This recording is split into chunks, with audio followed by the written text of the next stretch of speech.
नमस्कार मित्रों, मैं तुषार सिंह अपने YouTube चैनल प्राइम में आपका स्वागत करता हूं।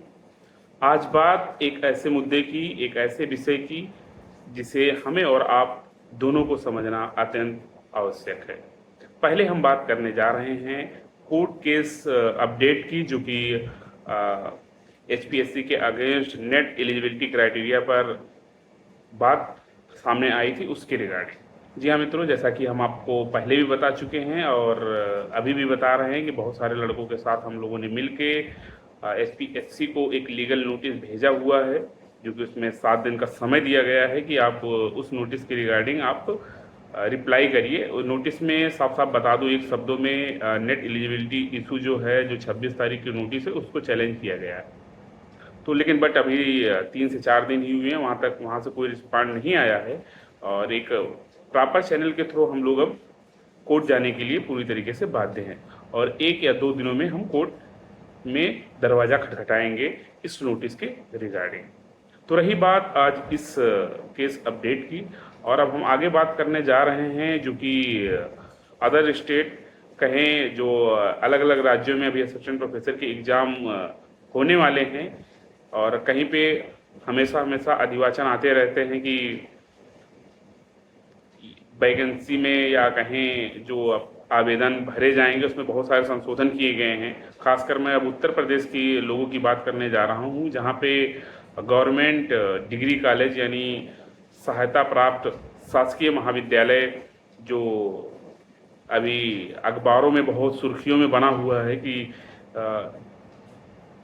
बहुत सारे सब्जेक्टों का जो ऑब्जेक्टिव एग्जाम तो होगा ही, उसके साथ सब्जेक्टिव एग्जाम का भी परीक्षा कराया जाएगा, उसके बाद इंटरव्यू, इन सभी का मार्क्स ऐड करके ही आपको फाइनल बेसिस पे सिलेक्शन दिया जाएगा। लेकिन ये सारी बातें कहीं ना कहीं कब तक ये सारी प्रक्रिया होगी? आज अखबार में निकलेगा सारी प्रक्रिया पूरी हो गई है, जल्द अधिवाचन आ जाएगा आप लोगों के समक्ष। आज का अगर आप कटिंग का पेपर देखें, जो मैं अभी डिस्क्रिप्शन में दे दूंगा, उसका लिंक आप लोग वहाँ से खोज लीजिएगा, तो उसमें लिखा गया है कि अभी असमंजस में फंस गई। मैटर ये नहीं समझ में आ रहा है कि 3 दिन पहले कुछ न्यूज और 3 दिन बाद कुछ और दूसरी न्यूज। कौन है इन सब के बीच जो इस तरीके की विसंगतियां न्यूज फैला रहा है? क्या कोचिंग माफिया, या आयोग के द्वारा खुद इस तरीके से चीज़ें उलझा के रखा जा रहा है विद्यार्थियों को? कुछ विद्यार्थी तो जो कोचिंगों में आजकल जो प्रचार प्रसार इतना तीव्र गति से चलता है कि अगर एक भी पेपर में कटिंग आया, वो कटिंग चाहे कोचिंग वाला ही क्यों ना निकलवा दे, तो बहुत सारे बैच बन जाते हैं, नए नए बैच बन जाते हैं, लोग उसको ज्वाइन कर लेते हैं।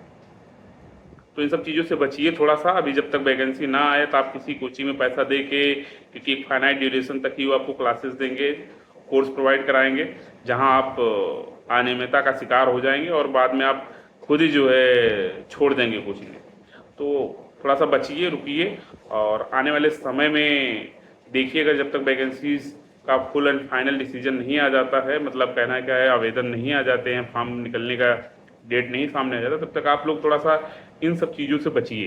क्या पता कोचिंग वाले ही इस टाइप के एडवर्टीजमेंट निकलवा रहे हैं, उनको भी तो चाहिए भाई कैंडिडेट्स इस टाइप के सब्जेक्ट के, या आयोग खुद इस टाइप की चीज़ें कर रहा है। मतलब कहना ये है कि जो इनरेगुलरिटी बनी हुई है इन वैकेंसियों को लेके, कि डेली बेसिस पे आज कुछ निकल रहा है अखबारों में, कल कुछ निकल रहा है, परसों कुछ निकल रहा है, क्लियर ही नहीं हो पा रहा है कि इनमें आप कहना क्या चाहते हैं और करना क्या चाहते हैं। अपनी ही कथनी और करने में बहुत सारे अंतर पैदा कर रहे हैं। जी हाँ भाइयों, तो मेरा काम सिर्फ इतना है, आप लोगों को जागरूक करना, सजग करना। आप खुद समझदार हैं, चीज़ों को कैसे हैंडल करेंगे, और बेहतर करिए, खुद बेहतर करिए और दूसरों को बेहतर करने का मौका दीजिए। अगर आपके मन में किसी भी प्रकार का कोई भी डाउट हो, किसी भी से रिलेटेड, किसी भी से का मतलब ये है कि आप अपने जो हायर एजुकेशन की चीज़ें हैं, लाइक आप असिस्टेंट प्रोफेसर की तैयारी करते किसी भी सब्जेक्ट से, किसी भी स्टेट से हैं, उससे रिलेटेड अगर आपको कोई भी इंफॉर्मेशन या उससे रिगार्डिंग कोई भी हेल्प हमसे चाहिए, तो आप लोग कांटेक्ट कर सकते हैं। का वीडियो हम यहीं पे समाप्त करते हैं। हमसे जो बेहतर हो पा रहा है हम आप लोगों के समझ जरूर लेके आते हैं। आज के लिए हमें अलविदा दीजिए, फिर मिलेंगे एक नई वीडियो में। तब तक के लिए जय हिंद, जय भारत।